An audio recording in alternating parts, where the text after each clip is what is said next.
On today's show, I'm talking about 6 Rangers players who might just be a little bit worse in 2026 than they were in 2025. All that and more on the episode of Locked On Rangers. Let's get into it.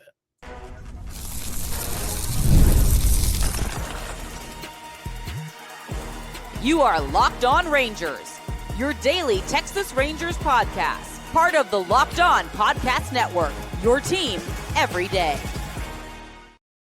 You are locked onto the Texas Rangers, the first and best daily Rangers podcast. I'm Bryce Patrick, a cripplingly addicted Texas Rangers fan, covering this team for 12 seasons, including all 7 as the founder and host of this podcast. Thank y'all so much for making Locked On Rangers your first listen every single day, part of the Locked On Podcast Network, now the #1 sports podcast network. If you're not already, you can follow me on Twitter at Bryce Patrick. You can follow the show at Locked On Rangers. Hit subscribe on your favorite podcasting platform and on YouTube, where the best way you can help grow the show is to comment nearly any single thing below. On today's show, we're talking about a little bit of news and notes going on with the Rangers, including some international news, a little bit of a correction on yesterday's show, and 6 players who I think might just be a tad, or maybe more than a tad worse in 2026 than they were last year. Before we get into all that, today's episode is brought to you by FanDuel. Before tip-off, check the FanDuel app and see what's dropping during NBA Happy Hour every Friday from 6 to 7:30 p.m. Eastern.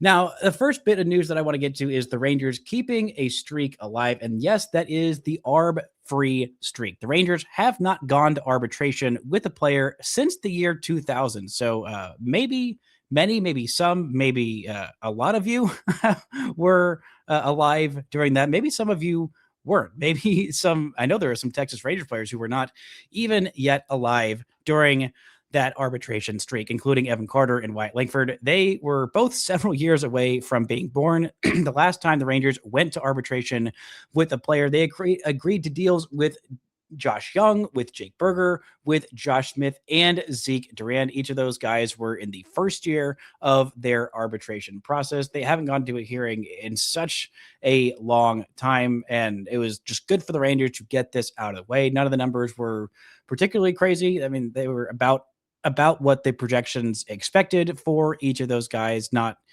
some massive albatross of a salary. And elsewhere, some of the other teams in Major League Baseball were very, very far apart from where their player offered at and where they came to. I mean, Tarek Skubal coming to the table at $32 million and the Tigers being at $19 million. I mean, that is an absolute chasm. I think that has got to be the biggest difference between sides. Maybe the history of arbitration. $32 million would be the most any player has ever gotten in arbitration. Juan Soto got the most a couple years ago with $31 million in his final year of arbitration. That was with the Yankees before he hit free agency and signed with the Mets.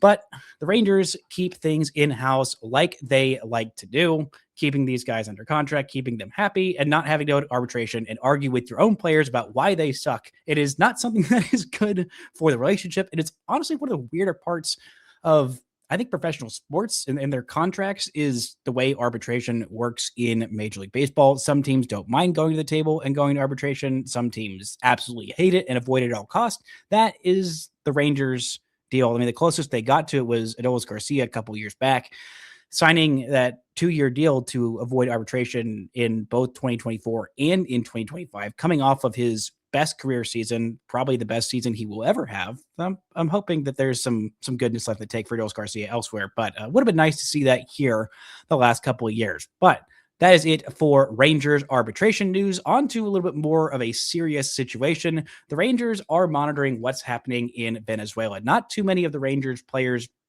on their active roster last year are from Venezuela, but they have several players on their 40-man roster, including Luis Curvelo and David Davalillo. Both those guys are on the 40-man roster. I'd expect Luis Curvelo to play a big role with the Rangers this year, and Davalillo might end up making some strides in the major leagues. And Davalillo is from very close to Caracas, is where he was born, Acamare del Toy, which is just a little bit south of Caracas, which is the capital of Venezuela. A very harrowing situation going on there right now. I mean, it is just a big baseball country. One of the greatest Rangers of all time is from Venezuela.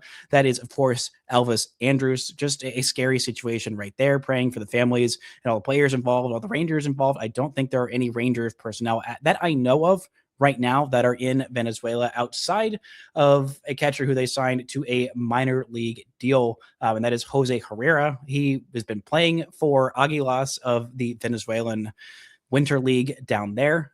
He is in Venezuela right now. The playoffs are canceled in the Venezuelan league at this moment. And so we'll see what happens with all of that. The Rangers are very closely monitoring that situation. They have a couple other prospects that are from Venezuela as well, including Dalio, like I talked about, Yolfran Castillo, who is one of the Rangers' top 30 prospects, according to MLB Pipeline, had a breakout year a couple of years ago. I think also Anthony Gutierrez is also from Venezuela, one of the Rangers' top 30 prospects, according to MLB Pipeline.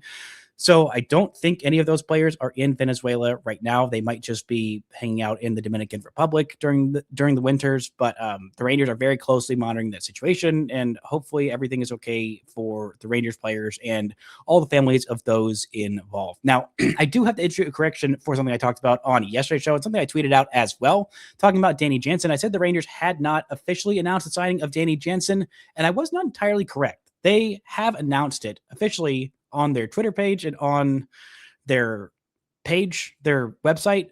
But the weirdest thing is that they have not announced an official transaction on the transaction log. They have not put him on the roster on the Rangers website. Just a weird little detail there. So I was wrong. They have officially announced it, but they haven't put him on the roster yet. I don't know what's going on there. Maybe it's just an MLB.com issue with some of the things, but there are signings that happened after that are on the page, and players who signed after that are on the roster. I don't really know what's going on with that. Just a little odd, but I was not correct in what I said, so I did want to issue a correction there as well. Now, the last little bit of news before we get into the 6 players who I think will be worse in 2026 is that the Rangers are bringing back Patrick Murphy, the 30-year-old who spent time with the Rangers in the minor leagues last year, really impressed out of spring training. There was some thought he might end up making the opening day roster with how well he was performing. He had a .66 ERA in Cactus League last year for all the Cactus League stats that matter. But he was really impressing with what he did last year, spent a little bit of time with the Rangers in the minor leagues, and then he was released about mid-season to go and pursue an opportunity in the KBO. He was with the KT Wiz last year in the Korean Baseball Organization, had a 3.12 ERA in 15 games for the KT Wiz in Korea. Last year, the Rangers signed him for a little bit of organizational depth. I don't think he's going to make the Major League roster, but maybe if he has a .56 ERA in spring training this year, maybe he will just crack that opening day rotation. The Rangers just need a little bit more depth in their bullpen. I think maybe some big league signings might help that a little bit more than some random Rule 5 tradings. I don't know what the Rangers are going to do for the rest of this offseason. I don't know if they're going to do anything for the rest of this offseason, but Patrick Murphy signing, sure, fine, good. Welcome back. Let's see if he can provide some depth. Let's see if he can fight for a Major League roster spot. There's not a whole lot of guys that are super duper entrenched in there. I think some of the final 2, 3 to 4 bullpen spots might be up for grabs. And so Patrick Murphy, come take a chance again, see if you can recreate some of that magic and maybe get a shot to make a big league appearance this year. Now, let's get into the top 6 players, or I guess just 6 players that I think will be just a little bit worse, or maybe a lot worse in 2026. Talk about all that and more right after this.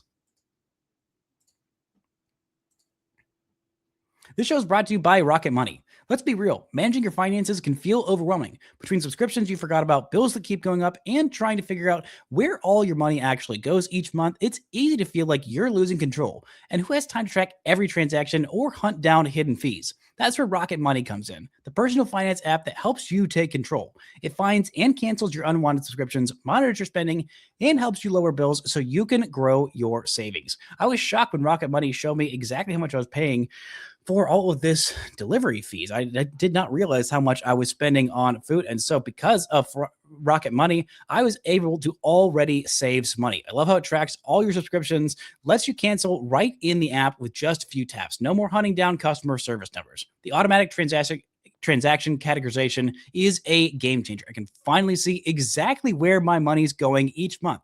So let Rocket Money help you reach your financial goals faster. Join at rocketmoney.com/lockedon.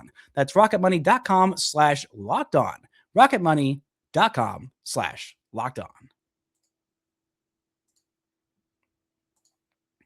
Now, the Rangers did not have a great year in 2025, and I do think overall, hopefully, they're going to be better in 2026. If they don't make any more big signings, I'm not sure that they will be better in 2026 because last year was a career year for a lot of different pitchers. Hitter wise, it was a career year in the opposite sense of the word. I talked about it on Wednesday's show of 6 guys who I think will be better in 2026. I'm hoping that all of those guys are not just regular better, but significantly better.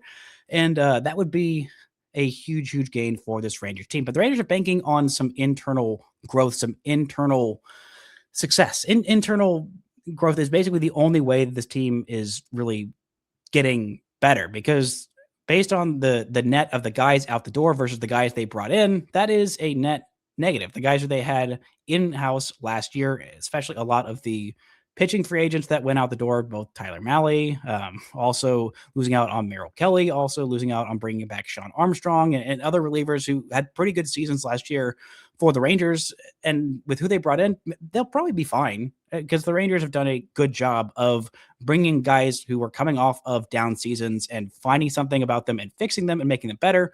But as of right now, the Rangers, I think, are a worse team in 2026. And it's because you can't count on everybody to get better. Not everybody's going to get better. Some people are going to get worse. And let's start with the first guy who I think will be worse in 2026. And that's Nathan Eovaldi. Now, this is not for me. This is not because I think Nathan Eovaldi is going to be bad in 2026. Far from it. The reason I think Nathan Eovaldi is going to be worse in 2026 than he was in 2025 is because that was the best year of his career. Nathan Eovaldi has never been that level of dominant for an entire season. And I don't think he's going to repeat exactly a 1.73 ERA in 130 innings. But I also still think he's going to be very, very good. But I don't think he's going to repeat his career year. I think there's something legitimately new that he unlocked last year with that curveball, with the ability to sequence all those pitches. I think there's something different about him. And I think he's still going to be better than he was in seasons prior. I think he's going to be better than he was in 24, in times in 23, and really just the rest of his career. I mean, this was by far his best year. It was just his ability to stay healthy. And if Nathan Eovaldi is about 20% worse when he's on the mound and you get about 50% more starts and innings out of him, I'd take that. I would take that in a heartbeat. And you're telling me you get, 30 starts out of Nathan Eovaldi in 180 innings, and he's giving you a 2.5 ERA as opposed to a 1.7. I would take that. I think that might actually be a better overall season, but the, game per game success might be a little bit worse. Nathan Eovaldi is a fantastic pitcher, but he's also getting a little bit older. He's going to be 36 next year. I mean, we're all getting a little bit older, but he is getting towards the old side of Major League Baseball players, as is a decent chunk of this, I guess. 2 out of the 5, the Rangers rotation as of right now are on the old side. The other 3 are on the very much younger side of this rotation of just players in Major League Baseball. And Evo, because he was so darn good last year, I think there's not a whole lot of room for him to get better. I don't think he's going to bust out, 30 starts of a 1.7 ERA. I don't think he's going to have a better than 4.3 baseball reference for. That was the highest of his career, including the year where he made 32 starts and 180 plus innings for the Red Sox in 2021, where he was an all-star and he finished 4th in Cy Young voting. He had the same baseball reference for as that year. And last year he only pitched in 130 innings. He had 50 fewer innings and the same WAR, because that's how unbelievably dominant Nathan Eovaldi was last year. And so there's kind of only room for him to go down. I don't think he's going to be that much worse, but banking on him to have a 1.7 ERA in 2026, it's just asking too much. It is not a reasonable ask. And I think he's still going to be very good, but just not quite as good as he was in 2025. The next guy on this list is another guy who I think will be decent in 2026, but not quite as good as he was in 2025. And that is Cole Winn. I think the Rangers are going to be relying quite a bit on Cole Winn to be successful in 2026. And I think he's going to be fine. I think he's going to be a solid back end of the pen option. Last year, a 1.5 ERA in 33 games, 41 and 2/3 innings, 35 strikeouts, a whip below 1. But still, the reason I think he's going to be a little bit worse is because of all the peripheral numbers.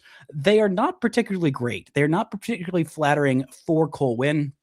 And when you are a reliever and you don't do a great job of striking guys out, and you really get yourself into trouble with walks, and you also give up a lot of hard contact. That is a recipe for a player who is not going to limit a whole lot of runs, but somehow he found a way to do that last year. His hard hit rate, he was getting hit hard. Basically, half of his batted balls were hard hit. He was getting barreled up, 10% of the time. That is in the bottom quarter of the league. The walk rate in the bottom quarter of the league, strikeout rate below average, whiff rate, chase rate, all of those well below average. The only things that were, in the red on his baseball savant page is expected batting average, which was 210.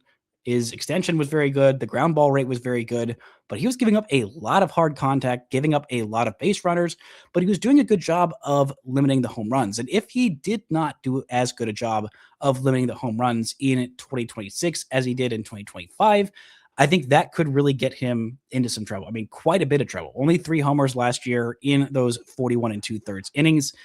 I think if those hard ground balls end up going in the air a little bit more, they might end up going over the fence a little bit more, and he could be not as reliable as a back end reliever. I think he's still going to be solid next year. He needs to find a little bit more just swing and miss in his game. He needs to find the strike zone, quality strikes a little bit better. I don't think he's going to have anywhere near a 1.5 ERA next year. It might be double what it was last year. I think he'd still be fine if he's rocking around a 3 ERA, if he's getting around a strikeout per inning, if he can get up to that strikeout per inning. He's got 6 different pitches that he knows what to do with. And I think he has been much, much better than anybody possibly expected him to be. But I think still him being, probably your 4th highest leverage reliever, maybe 3rd highest leverage reliever at this point. It's going to be between him and Robert Garcia. I think Alexis Diaz is probably going to get a lot of the reps as the closer out of camp. We'll see how he looks, if he's healthy and all that good stuff. If not, it's going to be Chris Martin. And then if not, I don't want to see Robert Garcia in a save situation next year unless there's literally nobody else available, because outside of save situations, outside of 9th inning, Robert Garcia was very good, but Cole Winn, I think, will get some more spots in those leverage situations. He wasn't quite as good in the high leverage spots as he was in low leverage spots, but he was great in those low leverage spots last year, and just great in general. I just don't know if he's going to be that good again in 2026. Don't get me wrong. I still think he's going to be a helpful part of this bullpen, but I think what he did last year was a little bit overachieving. Even if he's a little bit worse, that is still a net win for the Rangers development system. It's just not going to be quite as good. The next guy on this list is the one that makes me the most sad to put on this list. The number 3 player I think will be a little bit worse in 2025, or I'm really just hoping could be worse in 2026, is Josh Young. Coming off of another rough year. This one wasn't as injury plagued as 2025, but it was still a rough year nonetheless for Josh Young. This is a guy who struggled with injuries throughout his career, and last year was mostly healthy, but at times just very bad. I mean, there were a lot of really rough stretches for Josh Young last year, especially in the month of June. I mean, that was honestly one of the worst months I've ever seen from a major league everyday player. It was just brutal to watch. And he is still, I think, a very capable young Major League Baseball player. But the thing that scares me the most about Josh Young last year is not that his strikeout rate was incredibly high. That's kind of been the case for him. It's not that his walk rate was super low. That's kind of been the case for him. I would like him to improve that. That would be nice. Striking out a little bit less, swinging, missing, chasing a little bit less. That would be nice. But the thing that worries me the most is that he did not mash lefties last year. He was not good against lefties, below league average against left-handed pitching.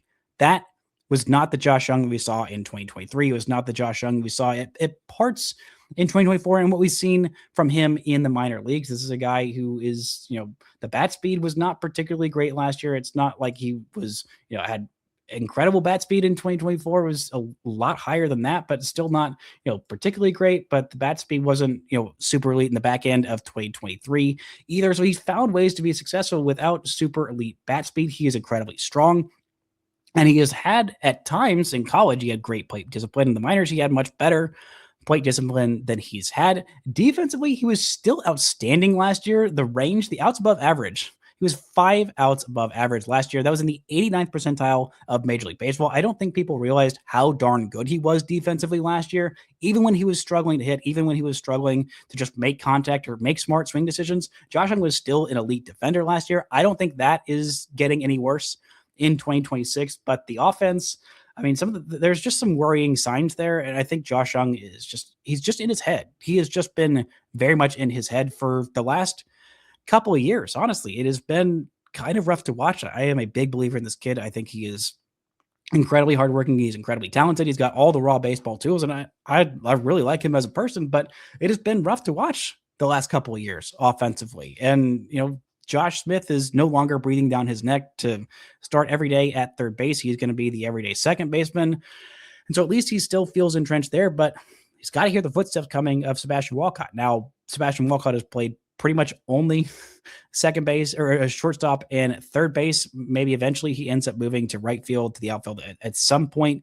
But if Josh Young doesn't have a better season in 2026 than he did in 2025, I mean, Bam Bam might take over for him as an everyday starting player. Maybe the Rangers look to trade him at midseason if Walcott's ready. I don't think Walcott's going to be ready this season. I think the start of 2027 is more likely for him being an everyday player. But Josh Young might not be better in 2026 than he was in 2025. And if he's not, that could be a big problem for him and his hopes to be the Rangers' long-term everyday third baseman. Coming up, we got a couple more guys to talk about, including one of the little rascal Rangers who might have flown as high as he's going to fly in the major leagues last year. But all that and more right after this.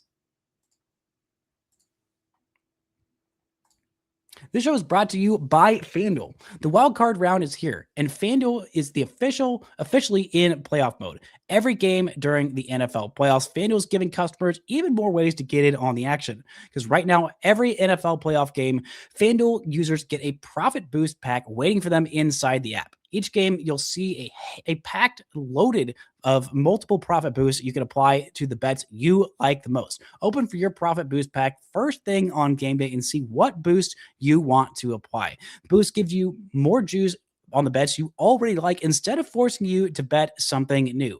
Every play feels bigger, and the boosts make your bets feel that way too. So visit FanDuel, an official sportsbook partner of the NFL, and grab your profit boost packs every NFL playoff game day.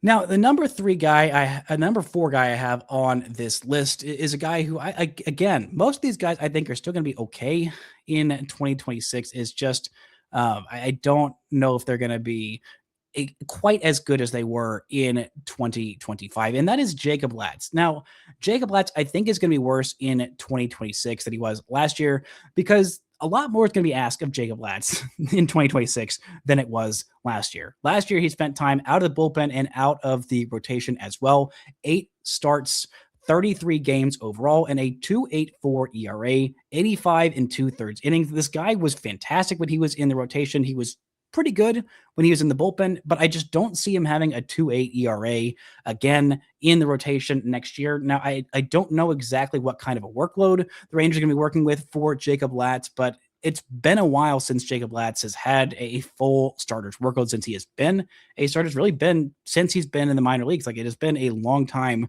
for Latz, and for that reason, I think he's going to be solid next year. I mean, his peripheral numbers are pretty decent. The walk rate was not particularly great last year, but he was able to limit barrels. He still got hit hard, but when he was getting hit hard, it was hard hit ground balls. The swing and miss rate was very good last year. It makes me think the strikeout rate might be a little bit better in 2026, but the expected ERA was a lot higher than the actual ERA was. His actual ERA last year, 2.84. His expected ERA more than a run worse than that at 4.13. I think he's going to be a solid rotation pitcher. I think he's going to, if this is your number 5, I think he's going to be perfectly capable of doing that, but I just don't think he's going to succeed at quite the level he was in 2025. And that's fine. If the Rangers can get, 120-ish innings, that might be the workload they're looking for. I'm not sure exactly what the innings limit's going to be for him. I'm thinking 20 to 25 starts might be 25, probably feels like the max amount of starts that he's going to make next year. I mean, he pitched a lot of innings last year, more than he has in several seasons, but he was very, very good in those innings. I don't know why the Rangers haven't officially committed to him as a member of the rotation in 2026, but I'm hoping that means they're going to sign another starter and Jacob Latz moves to more bullpen or depth. If he is just a bullpen piece, I don't think he's going to be quite as successful. I really loved what I saw from him in the rotation, a little bit more than I liked with him out of the bullpen, giving him fresh, clean innings where, a couple of walks don't immediately put him into trouble if he comes in with a runner on first base. He did not have a lot of success last year in those types of situations. I still think he's going to be decent next year, but I just don't see Jacob Latz having the same level of success in 2026. I would very much love to be wrong, but I just don't think I'm going to be.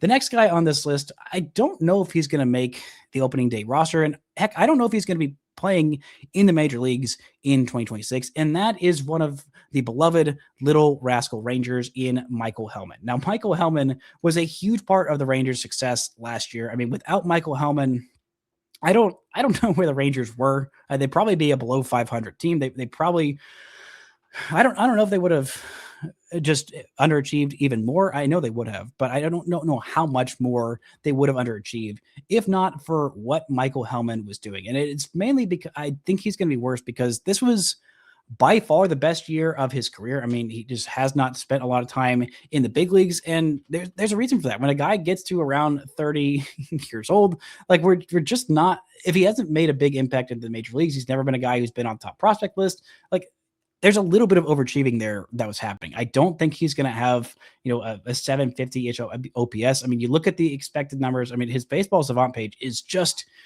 filled with blue. It is just filled with blue. The only thing that he does really, really well is he has a great sprint speed, and his outs above average, his arm strength, both those were solid. I think he's a great defensive player, but offensively, I mean, his average exit velocity was terrible. The hard hit rate, very, very low. The swing and miss rate, the chase rate, not great. The walk rate also wasn't particularly great. I mean, he's not hitting the ball particularly hard, but he just knows how to pull the ball in the air, which can lead to some success. But I really think he kind of maxed out on what kind of player he can be in 2025.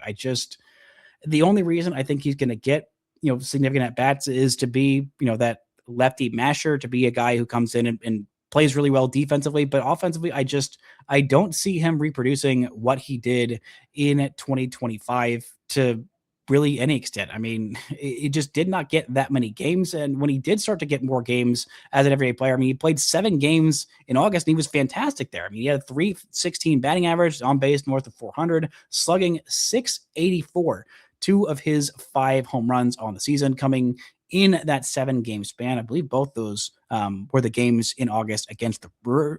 Was that game against the Brewers in August, where he just went nuclear that entire series. But once he started to get exposed a little bit more, he played 23 games down the stretch in September, and just did not do well. I mean, 16 strikeouts to just 2 walks, a 217 batting average, a 641 OPS. That was significantly worse than what he was doing in the months prior. And I just think once he started to get some more run, pitchers really started to, figure out what his weaknesses were. And you started to see why he wasn't getting that much run at the major league level in previous stops. I'm still grateful for the Michael Hellman experience. I think that he's a valuable 26th man on your bench, but I don't think this is going to be a guy who is an impact player in 2026, although he is still valuable and I'm still grateful for what he did. I just think he played a little bit above his shoes, and there's a reason it was such a feel-good story is because it was so unexpected, and the reason it was so unexpected was because of all the data before of Michael Hellman playing baseball, saying, okay, that is kind of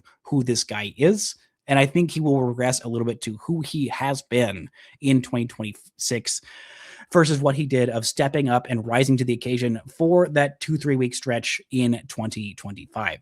And the last guy on this list, I'm really hoping I'm wrong on this because I tried not to have too many hitters because it's hard for too many hitters that the Rangers had last year to have worse years. But I think Kyle Higashioka might be a little bit worse in 2026. Now, last year, defensively, he was fine. Offensively, he was about fine. He was a league average bat last year, a little bit better by OPS plus a 102 OPS plus, 11 home runs last year, 47 ribbies, a 241 batting average, and a 697 OPS. But Kyle Higashioka is getting older. He is going to be a 36-year-old catcher, and catchers don't age well. I mean, the fact that Higgy is still going to be the Rangers' secondary catcher, because I think the other part of the reason that I think Kyle Higashioka is going to be worse because the Rangers seem to expect Kyle Higashioka to be worse in 2026 than he was in 2025, because the launch angle sweet spot last year, the squared up rate, both those were very good. Swing and miss rate was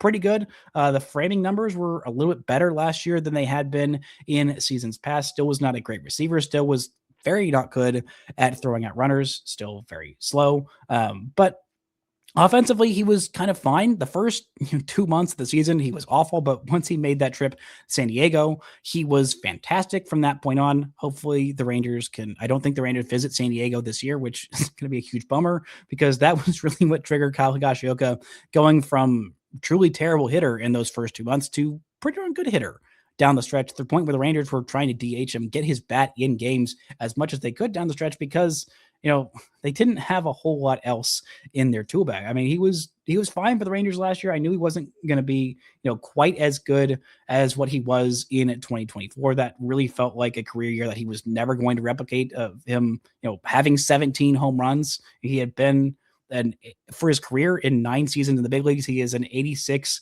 OPS plus guy, where 100 is league average, and he was not that. I mean, last year his OPS plus was better than it was in his career season with the Padres last year. 17 homers in 84 games. I thought the Rangers might get a little bit more home run production out of him, but 11 homers in 94 games, that's nothing to sneeze at. That's still, decent production. And in a season in which he played more than 50 games, that was his career high in OPS plus, a 102, which is not particularly great because he never walks. And even though he doesn't strike out all that much, he is basically a home run or bust guy. But as a backup catcher, it is fine for him to be that. I think he will have a little bit fewer games played next year. I think the OPS might come down a little bit. I think the home run might come down a little bit, because again, he's going to be a 36-year-old backup catcher, and I don't think he's going to have quite the season he had last year. That's going to do it for this week's shows. Thank you all so much for listening and subscribing. And until next time, don't forget to enjoy baseball.